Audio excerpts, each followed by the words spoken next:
네, 뉴스킹 3부 문 열었습니다. 자, 킹스맨 시간입니다. 오늘 뜨거운 이슈 시원하게 풀어보겠습니다.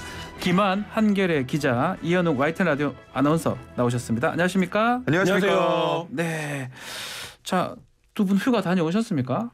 네, 저는 다녀왔습니다. 얼굴이 새까매요. 네, 너무 타갖고 지금 사람들이 엄청난 데 다녀온 줄 아는데. 그래서 그거 보고 그래서 다들 질문할 것 같아요. 얼굴 보면 딱 휴가 다녀온 것처럼 보여요. 뭐 하와이라도 갔다 온 것 같은데. 그런 느낌 들어요. 가까이 갔다 왔습니다. 네. 아니요, 하와이 갔고 우리 이현웅 아나운서 색깔 자체가 완전 비교가 되고 이현웅 아나운서는 안 갔죠. 저는 이제 비자발적 휴가로 집안에 박혀 있었기 때문에 얼굴이 더 하얘졌습니다. 알겠습니다. 자, 첫 번째 소식 전해주십시오. 네, 첫 소식은 윤석열 대통령 취임 100일 기자회견 국민위해 분골쇄신입니다. 네. 자, 관련해서 어제 있었던 윤석열 대통령의 주요 발언 먼저 듣고 이 얘기 이어가겠습니다. 국정을 운영하는 데 있어 가장 중요한 것은 첫째도 국민의 뜻이고 둘째도 국민의 뜻입니다. 국민의 숨소리 하나 놓치지 않고 한치도 국민의 뜻에 벗어나지 않도록 그 뜻을 잘 받들겠습니다. 저부터 앞으로 더욱 분골쇄신하겠습니다. 네, 어제 용산 대통령실에서 취임 100일 기자회견이 열렸습니다. 이 회견 54분 정도 진행이 됐고요. 이어진 질의응답은 12개 정도 질문에 답변하는 내용으로 채워졌습니다. 취재진과의 기자회견에 앞서서 20분 동안 모두 발언에 나선 윤 대통령, 100일 동안의 소회와 성과를 소개했는데요. 특히 강조한 점은 국민과 민생이었습니다.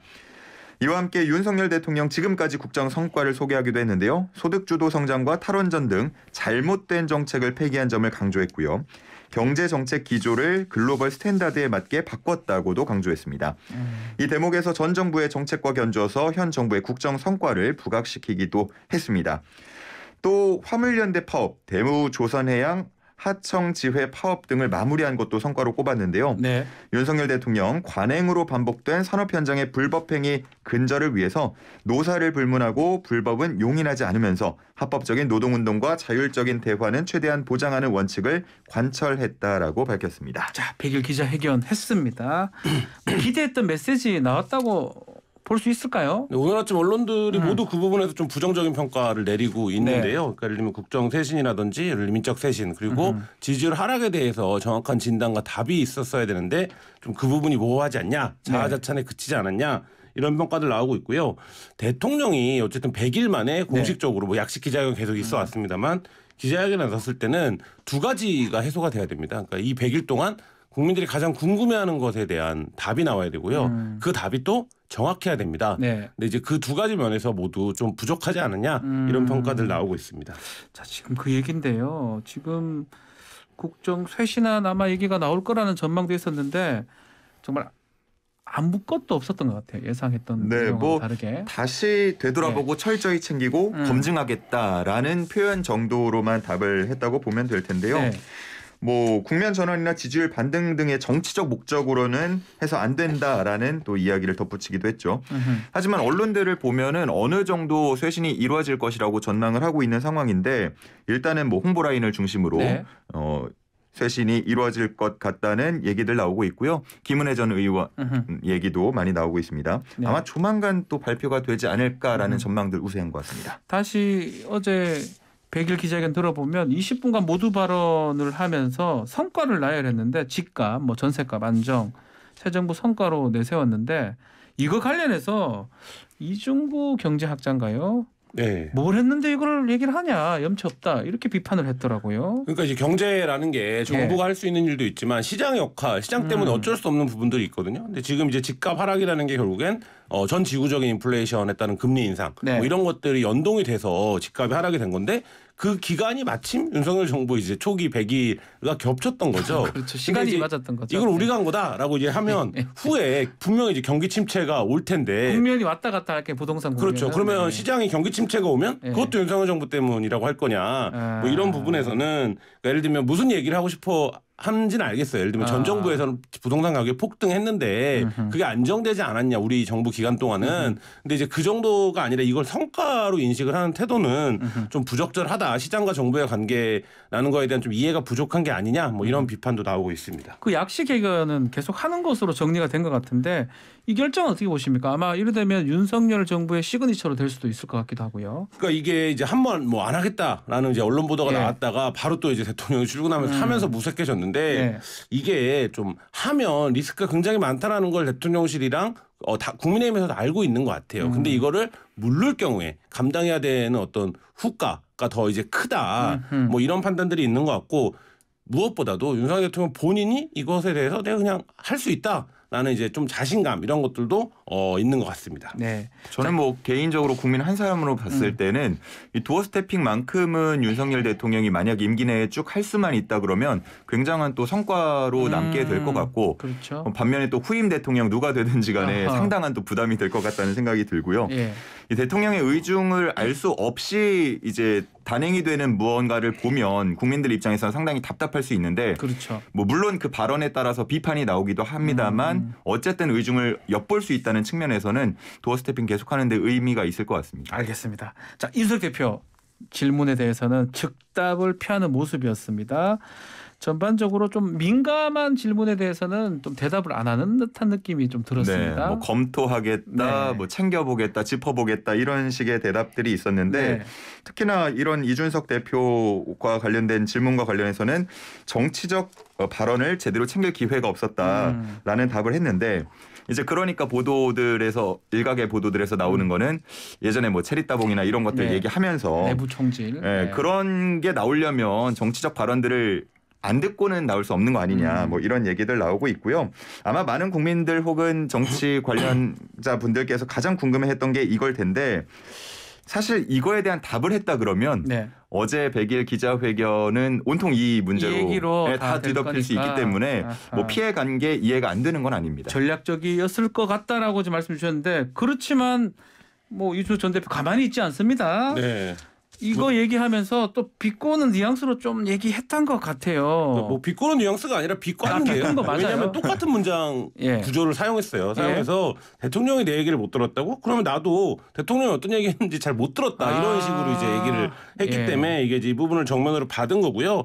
어제 말씀하셨듯이 국민들 입장에서는 제일 중요한 게 지지율 하락을 어떻게 보는지 그렇죠. 이준석 대표와의 관계를 어떻게 그 부분이 가장 궁금해요. 하는 사실은. 건지 그리고 그렇죠. 또 한 가지는 이제 대통령실 인사 문제. 그 메시지 보내는 거 맞는지 네, 다 네. 궁금할 거 아니에요. 그런 부분이었는데 네. 이 부분에 대해서 대통령이 제대로 된 정면으로 언급을 좀 피했고 그게 이제 이준석 대표가 어제 서울 남부지법에 그 출석한 자리에서 그대로 이제 그걸 받는. 그대로. 근데 저는 처음 봅니다 이런 광경.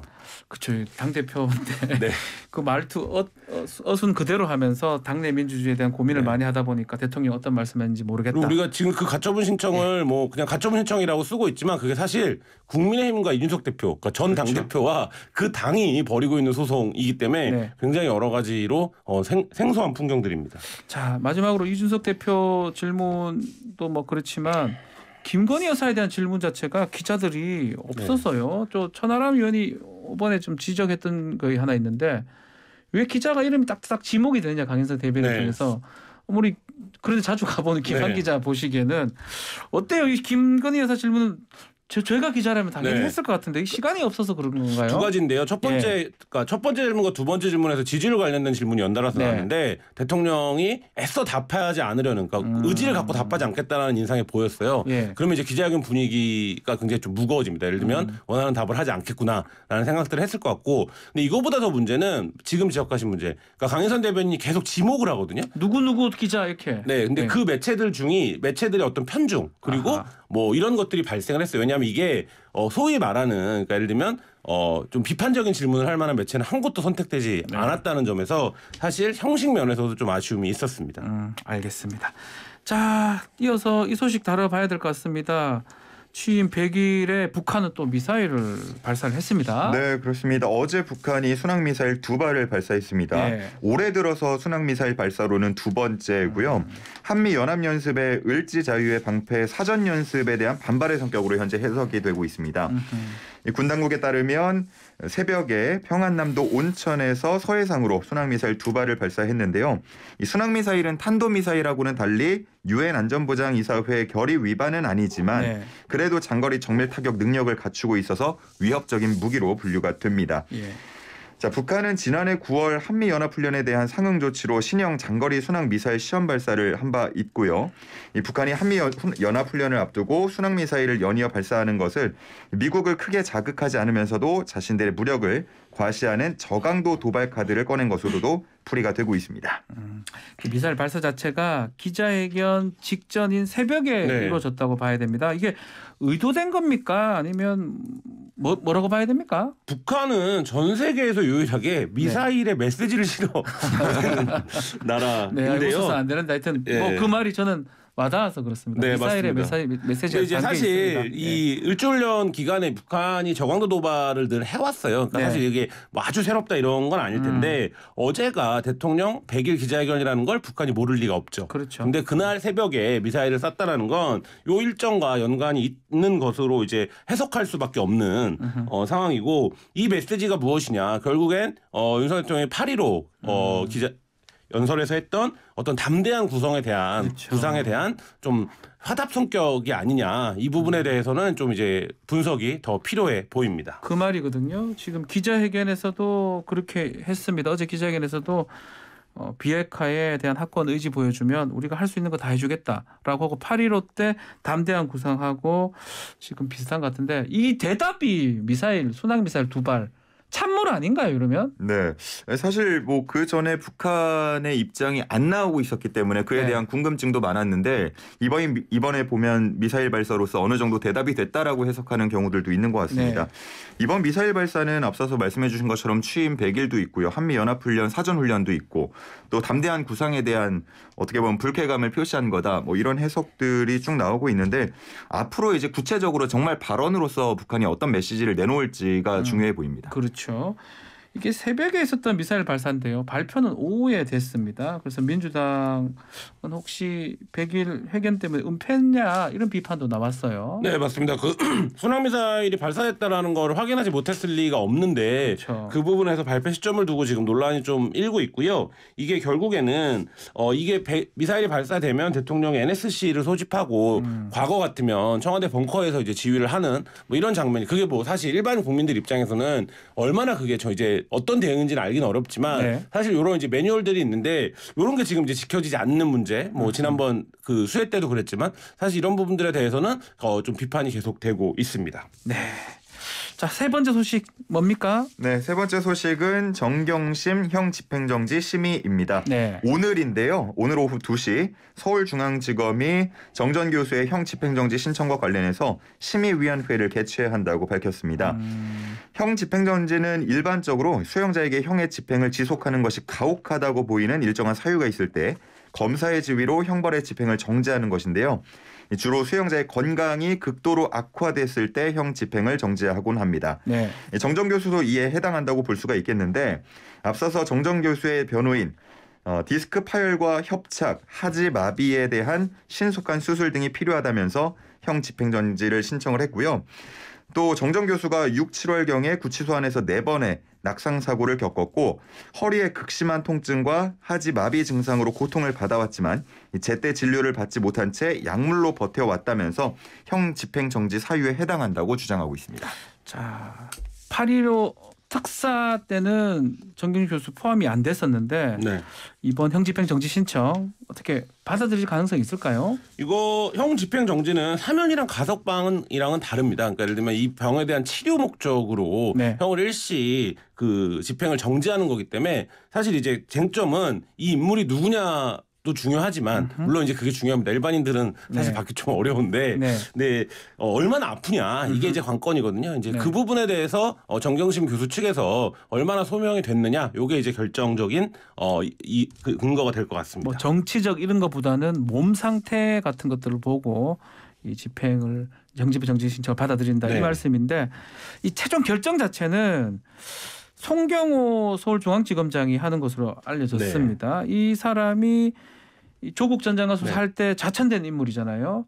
영향이 있을까요? 어떻을까요? 영향이 있으면 안 됩니다. 그러니까 이건 안 앞서 되는데, 말씀드린 것처럼 이 재소자의 건강 상태가 어떠냐에 따라서 판단을 하기 때문에 이 재소자가 어떤 뭐 과정으로 재판을 받았고 이런 부분들이 연관이 되어서는 안 되고요.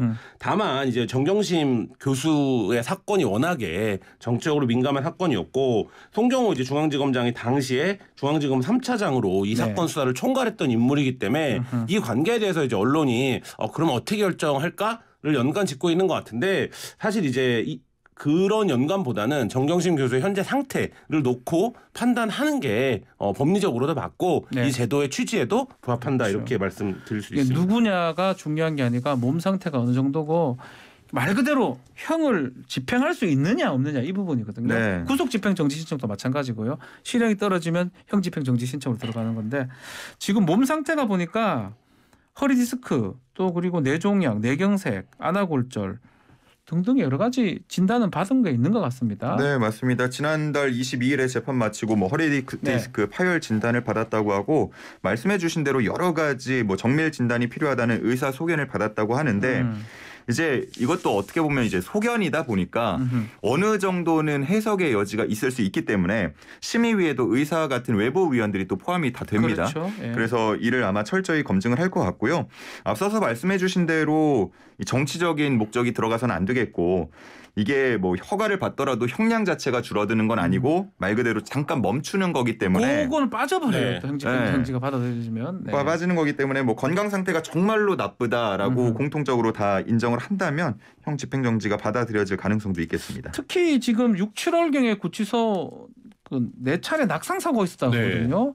이 부분은 진짜 낙상 사고가 쉽게 일어나기가 어려운데 4번이나 했다는 거는 뭔가 심각한 문제가 지금 있는 상황 아닌가 이렇게 보이기도 하는데요. 네, 그래서 말씀하신 대로 이게 이제 여러 심의위원들이 들어와서 결정을 하지만 최종적인 의견의 이제 비중은 네. 의사가 어떤 의사. 그러니까 얘기를 하느냐가 가장 관건이에요. 그래서 아마 이번에도 위원회 중에 이제 전문의가 들어올 텐데 그 전문의가 지금 현재 정경심 교수의 상태를 어떻게 그렇죠. 말씀하신 대로 파악하느냐 판단하느냐 이게 이제 좀 결정적인 영향을 미칠 것 같습니다. 알겠습니다. 자, 오늘 킹스맨 여기서 마무리를 하겠습니다.